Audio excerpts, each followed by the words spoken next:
Hello, everyone. Welcome back.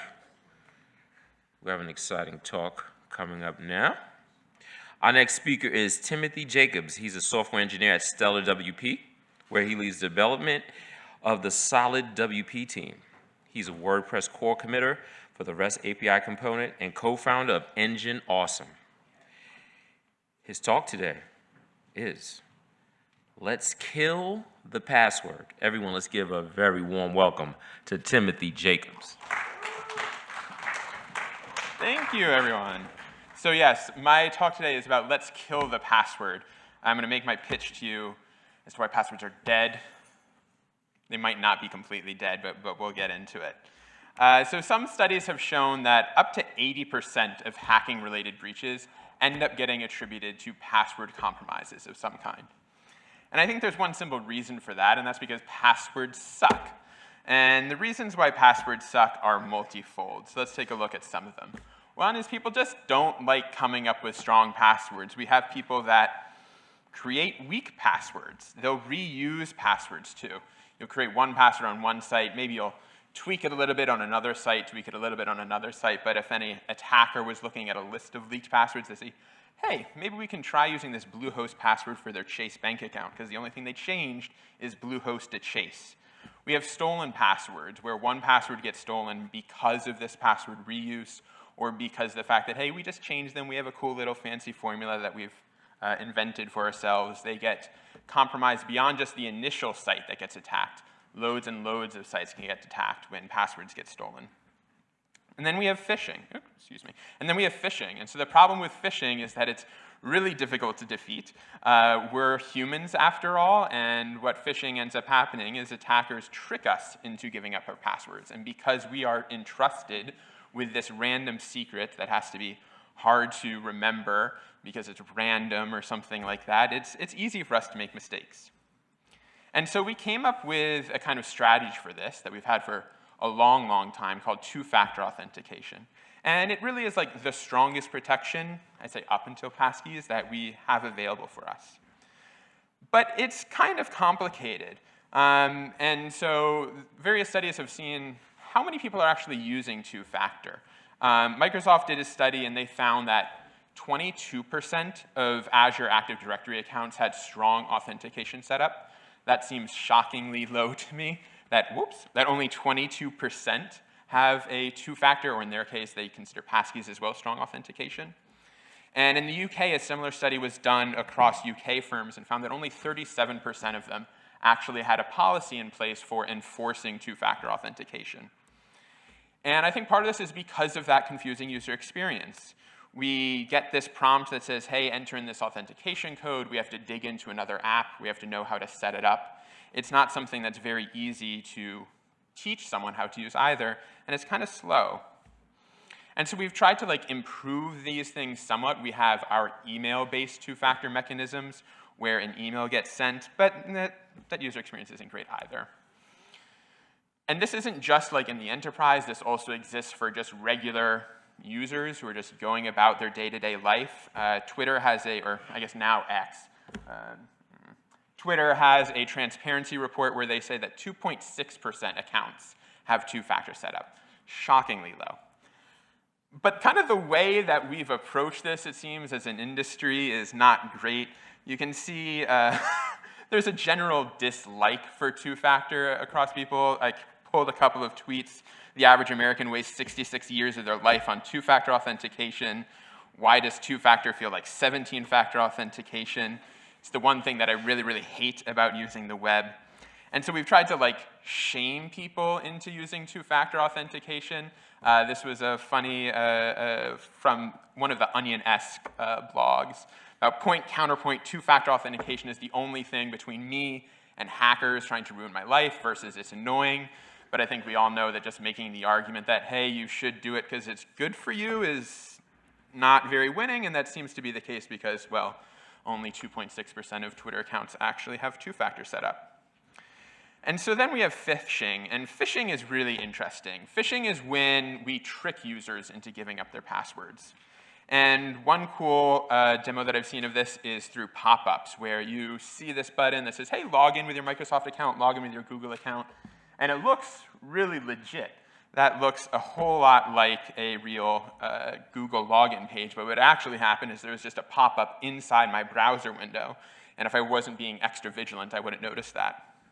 You might think, hey, I wouldn't fall for that trick, but I've got an even crazier one here.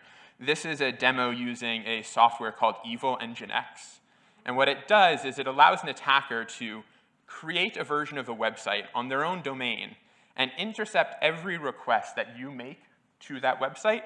But to you, this is actually Microsoft.com. It's the actual HTML, it's the actual JavaScript, it's the actual requests. The only thing that's different is the URL. All of my requests that are being submitted into this form right now are being proxied through an attacker-controlled server, and they can spy on everything. So unless you were able to spot that that URL was correct or incorrect, you probably would fall for this. You would enter in your two-factor code. You would see like, hey, this is the customized login page for my organization. It has our branding on it. It looks legit. If I inspect and say like, oh, does this text look right, or are there obvious typos? There wouldn't be anyway, because it's a perfect website.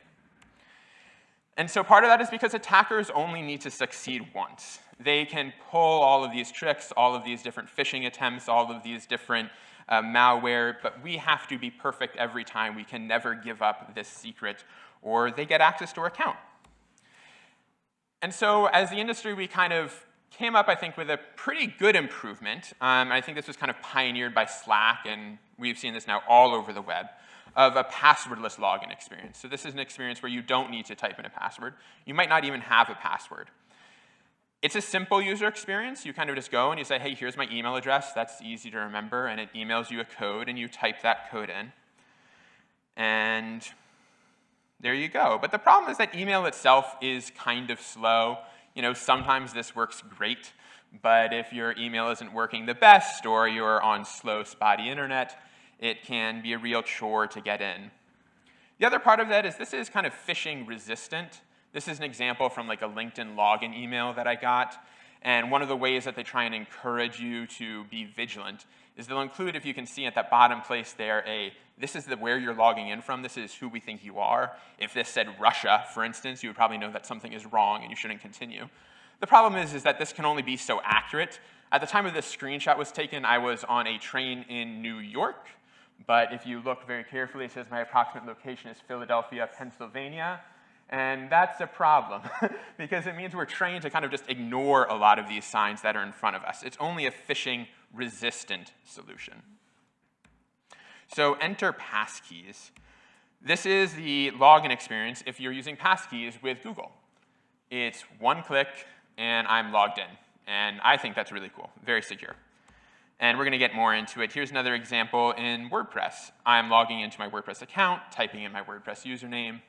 I say, hey, I want to use a passkey, and my browser takes care of doing all the authentication for me. So what are passkeys? Passkeys are another way to authenticate. They don't require us to use passwords, and they don't require us to use two-factor either. They provide an actual kind of one-click login experience. I say, hey, I want to use my passkey. A dialog comes up. I hit enter, and I'm in. And they're actually phishing-proof, which is kind of an extraordinary claim in some ways. Now, I'm not making the claim. Apple is making the claim, and Google is making the claim, and Microsoft is making the claim that they're phishing-proof. So I'm going to go with it and put on the slide it's phishing-proof, which I think is pretty cool. So you can see that experience on mobile there. And so passkeys were born out of a standard you might have heard before called WebAuthn. And passkeys are kind of WebAuthn with all of the good parts and kind of branded as this cool password-like experience. It was born out of FIDO, which is one of these working groups that takes people across the industry and have all these smart minds working together on a problem. It's been in development for 6-7 years at this point, and this is rare kind of like in the tech community, I think, for everyone to unite on a standard like this. But Apple, Google, Microsoft, all of these players are kind of uniting on, hey, passkeys are the future for authentication. How do we get our users to adopt them? How do we make the web more secure? And at this point, it's now supported by all major browsers that you'd want to use. So this is available and ready. We can see this is an example from Google Chrome, and here's an example with Microsoft and Windows Hello. So how do they actually work? Well, it uses something called public key cryptography. And this is something that you're familiar with, even though it might sound like kind of gobbledygook. It's something you're using every single day. This is what powers SSL and TLS. It's what keeps your credentials secure when you're logging into your bank and making transfers. It's used in software updates. We do signing and say, like, hey, is this a real software update that was provided by Microsoft, provided by Apple, so no one can just impersonate them and say, hey, here's this totally real, legit software. Believe me, it's all good. And you'll see this just happen kind of in the background day to day. It's probably not something you need to think about, but it is kind of cool. And so we'll take a little bit of a look at what's actually happening under the hood. So for passkeys, when you do registration, we have on the left-hand side in green, we have our kind of website that we are logging into. And the kind of friendly phone in blue, that's us. And so what we say to a website is, hey, I want to create a new account. And what the website tells us is, send me your public key. Now, what's cool is that our phone is able to do this for us. So we don't have to say, hey, I need to go find this public key. What is that? But what our phone or our Macintosh or our Windows computer is doing on our behalf is it's saying, OK, I'm going to create a new public-private key pair and give you that public key. And that's everything that we need to exchange. We don't need to exchange any secrets. If you see from the word public there, it's not something that's sensitive or confidential. None of our biometrics leave our device.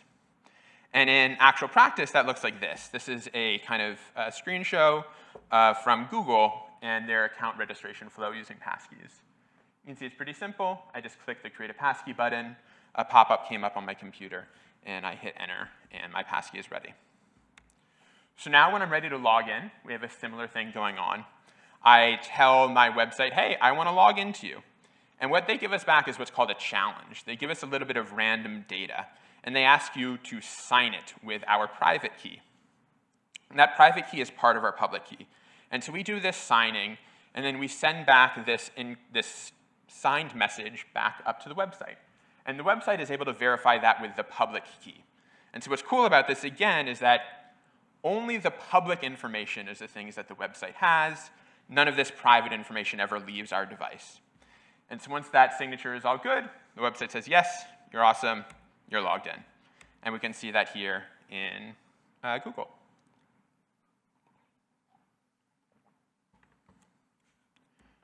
So how is this actually working under the hood? Well, our passkey is that public-private key pair. It's a whole bunch of random googly numbers. They don't matter. You don't need to ever know about them, but they're stored in your device. And your device is responsible for keeping that private key safe. You aren't responsible. Your actual device is. This does mean, though, that it is guarded by your device's passcode and biometrics. So if you have, for instance, a laptop with Windows Hello or a Mac with Touch ID, those biometrics that protect your device and make it hard for an attacker, unless they chop off your finger, to gain access to it, that's what's protecting your passkey. You don't need to do any work beyond that. The website, again, only receives your public key. They don't ever get anything that's sensitive or private. And when you log in, the site's going to ask you to sign a challenge with that private key, and your device takes care of that for you. Importantly, and I want to hammer this home a couple of times because people tend to think that if I'm touching my thumb to my computer, is my thumbprint going on to Facebook.com? I wouldn't want that to happen, and I agree with you. And that's why it's important to know that no personal information is ever leaving your device. That thumbprint that happens is just so that your computer can say, hey, this is really you. I can give you access to sign this public information with your private key. This also means that there's nothing for an attacker to steal. We see attackers go after websites, they dump the user's table, and they say, oh, here are all these juicy passwords that I can sell on. In a passkey universe, you just have a whole bunch of public information. There's no actual information that is useful for them. It's just random numbers. And you can't be actually tricked into giving up your password. You'll notice in a couple of these examples here, this is what it looks like in iCloud. This is what it looks like with Google Chrome. And with Windows, that all of them are saying where we're logging into. They say, hey, you're logging into thiswebsite.com. And you might think that, hey, does that mean I need to make sure that I'm actually logging into the website that I think I'm logging into? It says I'm logging into chase.com. Am I actually logging into chase.com? Well, no, you don't need to do that, because what's really cool is that the browser takes care of that for you. So it will never even let you log into attacker.gobbledygook.chase.com. if it's not actually chase.com. You can't make a mistake, unlike with a password manager or by just typing in your password where it says, hey, this looks like Chase. Your browser actually protects you. So passkeys kind of fall into two forms, and what we talk about usually when we mean passkeys are the things on the left, the platform authenticators. And these are things that are built into your computer, that are built into your smartphone, and they utilize biometrics like Touch ID or Windows Hello. And so if you have a modern computer or a modern device, your device probably already supports this at this point. There are also a separate class of devices which we're not really going to get into. These are called roaming authenticators. And so these are separate hardware devices. So you might have seen these like things called YubiKeys or Titan keys that you plug into your computer or they connect with Bluetooth, things like that. Those kind of also fall under the same standard. And for those of us who are really adventurous with our technology or have a more advanced threat model, you can use those. But for the most part, when we talk about passkeys and you see passkeys on the web, it's talking about those platform authenticators that are just built into your device. You don't need to go buy anything. At this point, the browser support is really excellent. They're built-in support for Firefox, Google Chrome, Microsoft Edge. All of them have support. And the thing that really changes is what ecosystem you're in. And so I'm going to go over a couple of the different ecosystems and what they kind of look like. So if you're an Apple user and you want to use passkeys, well, passkeys are stored in iCloud, like a lot of other things that you're using. And what this means is that they're synced across all of your devices. So if I'm using my iPhone to sign up for an account, and then I want to log in on my Mac, I can do that without any issue. My passkey automatically got synced across all of my accounts. They work great in Safari, but they also work great in Chrome and in Firefox. If you're using Chrome and Firefox now and you say, hey, I want to use a passkey, you're going to get a dialog that pops up from macOS that says, hey, do you want to use this passkey that you have in iCloud? So you don't have to only be a Safari user if you want to use passkeys. If you want to share a passkey with someone the same way that you might share a password, you can do that with AirDrop. There's just a little button that you click and say, hey, share it with this person. They can then use that passkey, and there's no password for them to leak or anything like that. There's another passkey that they just have access to. In Google, passkeys are stored in password managers, and they get synced across all of your devices as well. So the same way that if you today are using Google Chrome to remember your passwords, you can have it remember your passkeys. And this is an example of logging in using a passkeys in the Chrome ecosphere. And in this case, it kind of gives the game away. It works best in Chrome if you're a Google Android user. Using Chrome everywhere kind of makes this process really simple. There are alternative ways that you can do it that we're going to get into in a little bit. But it works best in Chrome if you're in the Google ecosphere. And lastly, I'm going to touch on Windows. So for Windows, this is managed by something called Windows Hello. And what it allows you to do is either store it on device for compatible devices, or it'll let you store it onto a nearby device. So if you have a security key, or if you have, let's say, an iPhone or an Android phone or an iPad with you, you can store your passkey onto that device. And what that means is that your device is now the actual thing that can get you logged into places. And we'll see what that looks like in a little bit as well. Microsoft said that we would be getting cross-device syncing in 2023. It is now 2024, and as far as I know, that is not still an option. So if you want kind of that automagical cross-platform experience where you log in on one device and use another device and you're in the Windows sphere, I'd say Google Chrome is still your best option. So what does the multi-platform experience look like? All of the browsers support logging in using a passkey from a nearby device, and so that's what's happening now. I'm logging in, and on my Mac, let's say, and I have a friend's phone or my phone that's with me, and I don't have a passkey on my Mac. I type in my username, a little dialog pops up that says, hey, do you want to log in using a passkey in iCloud, or do you want to log in a passkey from an Android phone or an iPhone? And when that happens, you'll get this little dialog that says, hey, here's a QR code for me to scan, and I can now use my phone to scan that QR code, and the login process continues on my phone. And when I'm done, I'm logged in the computer that I started with. So this would be helpful if, hey, I'm using another Windows device that I might not necessarily always be using, or I'm going to a library and have a device that I'm not logged into. This gives you an easy option to use your phone to log in. If you're using a password manager, at this point, all of the big password managers have passkey support built in. So the same way that you save a password to your password manager, you can save a passkey to your password manager. And so that means they'll be across all of your devices, Wherever you use 1Password, you can use your passkey. And here's another example of, let's say I'm logging in on a Windows computer, and I want to use a passkey on my iPhone. You can see it's a similar process. I log in. It gives me this prompt that says, hey, where do you want to log in using? I say my Android phone, or my iPhone in this case. And I open my camera app, scan the QR code, and then log in. At some point, they'll click the continue button.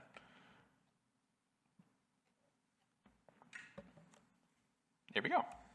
And here's a similar example on the other side of the sphere using Android. Again, pop-up appears. There's something on my phone that I need to scan. And what's happening here is they're exchanging information with each other, proving that this is really me. And I get to go ahead and log in.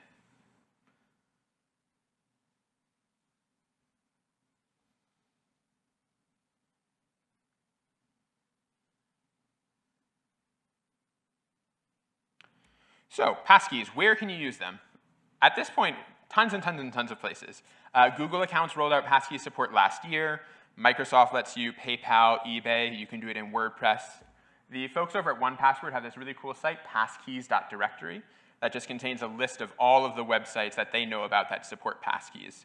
So if you have a thinking about it, you can search them up there and you can see. And you probably can these days. A lot of the big websites, Coinbase and others, are all using passkeys. If you want to use this in WordPress, there's a couple of options for you. Solid Security is the plugin that I work on and that I like, so Solid Security Pro lets you use passkeys, but there are a couple of others. There's WP WebAuthn and Passwordless WP that are both on the repo. So why should you adopt passkeys now? Well, I have a couple of things about it. One, I do think it's faster to use than passwords in two-factor. When you're logging in with a passkey that's on your device, you can see it's just a pop-up, I hit enter, and I'm done. And I think that's a really nice experience. The other thing about it is that you want to help your clients keep themselves secure. I don't know how many times I've set up a website for a client that I'm using a strong password and I'm using two-factor authentication, and then they share with me their password that's like 123admin, and that's a huge problem. And so we tell them, hey, you got to use something that's secure, but they don't really want to. And I think part of the problem is it's been, well, you got to use two-factor and all of this stuff, and that's hard to explain. But now with passkeys kind of being built into the OS, I think there is a more secure and more easy experience out there. So it should be hopefully a bit easier to make that argument to clients that, hey, this is why security matters, and here's an option that shouldn't be so hard for you. The other thing is just be on the forefront of new technology. I think as people who build websites for other people, it's important that we say, okay, we know what technology is coming up, and I think it's a good signal to our clients that says, hey, we're aware of what's happening, we're aware of the technologies that are moving forward. We're never going to be caught behind. There's also this smart guy. He thinks passkeys are going to be the future of security on the web. I think Matt Mullenweg, founder of WordPress or co-founder of WordPress, is a pretty smart guy, so you could take his advice. Is the password dead? I wouldn't say not yet. We still have passwords. I use passwords multiple times a day. We use a password to log into the Wi-Fi. Passwords are probably never, ever going to completely die. But I do think we're getting there. I think we're getting to the point where you can log into lots of services using passkeys, and you can slowly transition out passwords. Until, or at never point when passwords are completely dead, you still need to keep using a strong password. You still really should be using two-factor, and you should use a password manager. That's me. My name is Timothy Jacobs. I'm the lead developer over at SolidWP. I'm a WordPress core committer, and I co-found the SaaS app Engine Awesome. We help businesses do better with better software. Thank you. Anyone who has any questions, you could come to the mic.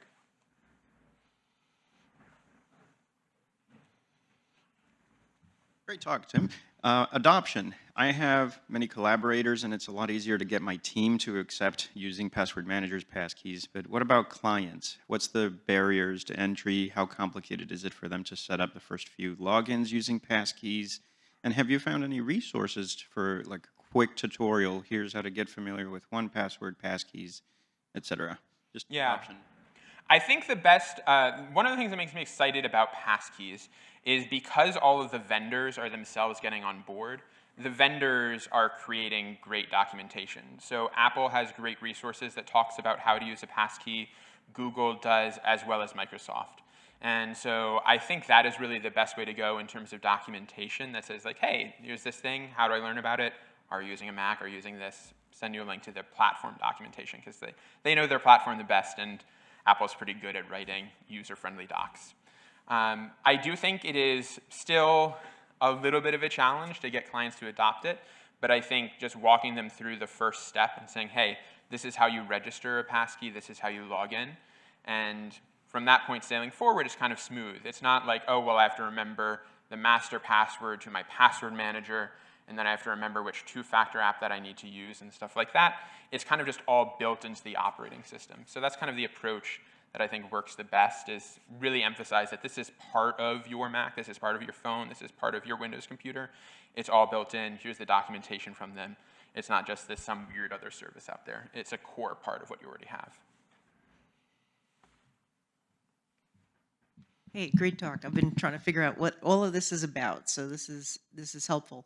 So, question on like, what if so two-factor right now? If it's two-factoring, you're going to an authenticator, or you're getting a text message, or choose your own adventure, whatever you've done, right? So I realized recently that one of my friends has two-factor running through an authenticator that is linked to their work email. And I looked at them and I said, you get laid off tomorrow. And they kill that email. That's a nightmare scenario. Yeah. Or the other side, I mean, that's like a work scenario, right? The other scenario is like people in their personal lives are in all kinds of relationships. You leave a relationship, your ex-partner has control of your phone, and there goes your phone, and you're not about to get a text message. What does this look like on the second part? Because like you were talking, scan something with your phone. Great. What happens if I don't have that second item? What does that look like? Yeah, so there are multiple parts of this. The first part is that all of the places that let you use passkeys, a passkey is not like a password in the sense that you generally only have one password to an account. All of the accounts that, or all the services that let you use passkeys, they let you register multiple devices. So in some ways, one of the things I always recommend is, hey, segment your work life and your personal life by device. If you're using your work computer, don't use it for personal things.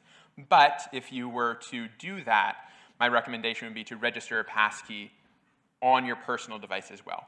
So that means that, hey, if this work device, you no longer have access to it, you have your backup device, which is your phone or your personal laptop, your iPad, etc. And so that also ties into what happens if you lose a device, let's say, is that you have a passkey on multiple devices that you can. Or if you're in the ecosystems of Apple and Google, they've kind of already taken care of this for you. They've synced your passkey up into iCloud or up into Google Chrome's password manager, and they've distributed it to all of your devices. So the account recovery procedures kind of becomes the same way of what happens if you lose access to your Gmail account password or if you lose access to your Apple password. And so they both have their own options. You can fill out these forms and say, this is my ID, and yada, yada, yada. They have all of their account procedures. But that's kind of the general way that takes shape.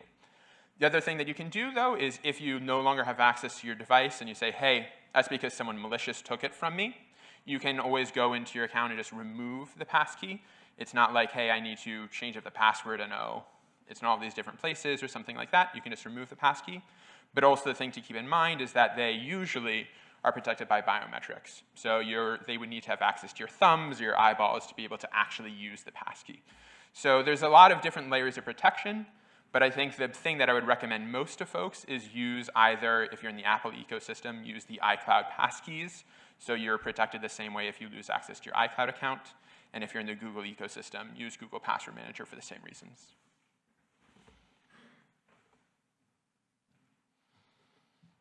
So a couple of things. You said you could log in and remove that passkey. So the question's like, how do you log in? And then two, I'm on a mixed ecosystem, like mobile. I'm all Mac. So here, laptop, cell phone, but then in my office, I'm all PC. So PC desktop. So I assume like your slides where that's not a perfect world yet is So I think it is, I guess it depends what you would say by a perfect world. My recommendation for people in that ecosystem is to register one passkey in your Apple sphere and another passkey in your Windows sphere. Okay. So if we go like all the way back to the Google registration. So this is like where my list of passkeys would appear, and when I create a new passkey, it's adding to that list, but if I have multiple, I can revoke them from there. So what I would typically recommend is, hey, set it up on your iPhone or whatever have you.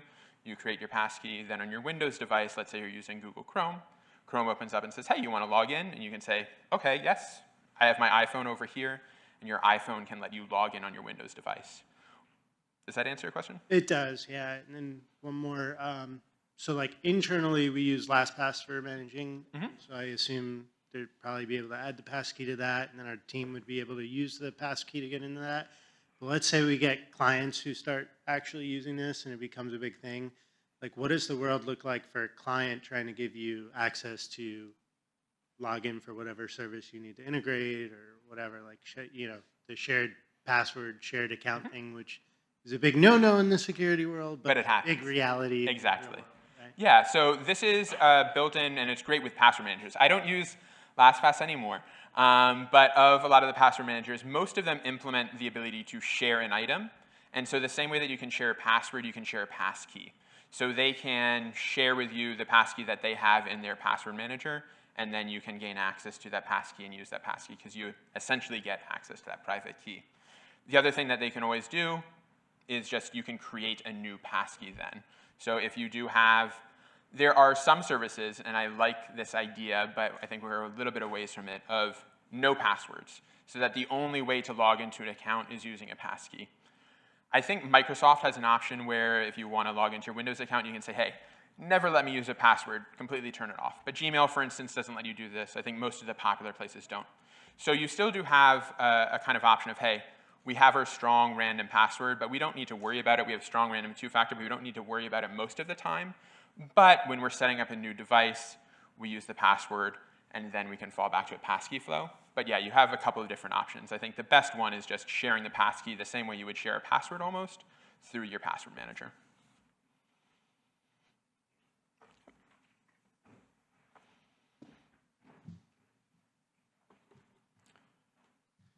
Hi, excellent presentation. My name is Alex, and my question is, since passkey is based on the individual himself, what happens if this individual, hypothetically speaking, is no longer around, maybe passed away or something? How would the members of his family take care of his account?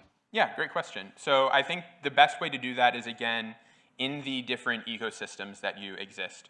So with Apple, you can set up trusted contacts who, when you pass away or are incapacitated, you can give them access to your iCloud account, and then they can use your passkey. And the same thing in the Google ecosystem. So that's my general recommendation, is that the more you kind of embrace the ecosystem in which you're operating with and use those technologies, they've solved a lot of those hard problems.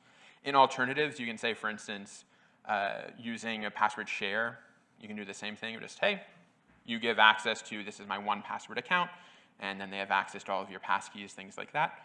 Or if you want to give access ahead of time, multiple people can register a passkey for an account.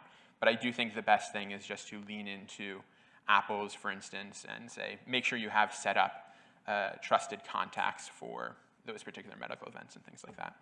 Thank you. Yep.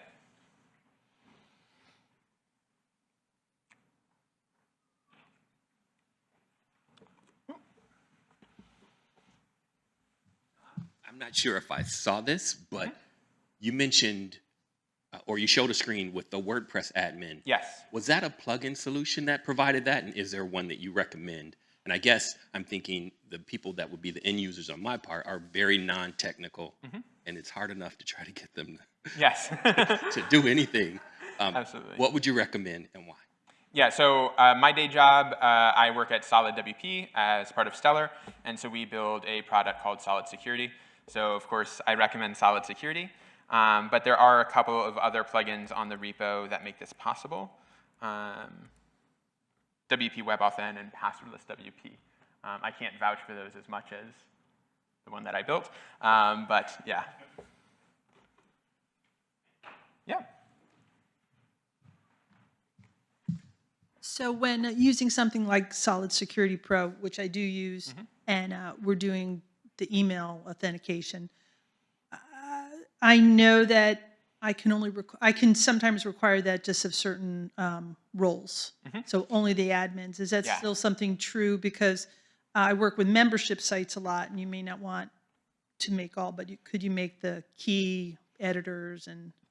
Yeah, so you can gate passwordless login to whomever you want, and we treat passkeys as another form of passwordless login. Okay. Awesome. I think y'all also came to all of my frequently asked questions. What if a site is hacked? No one asked this. Attackers only gain access to public information, so that's one of the cool things that change with passkeys instead of passwords. The other thing is that each service always has a different passkey. So if your passwords get stolen and you can't be using the same passkey for your WordPress site and chase.com. So it lessens the things that you would need to do if a site gets hacked. And yeah, it means you never have to change your passkey. Y'all got all of my other frequently asked questions. So yeah, thank you so much.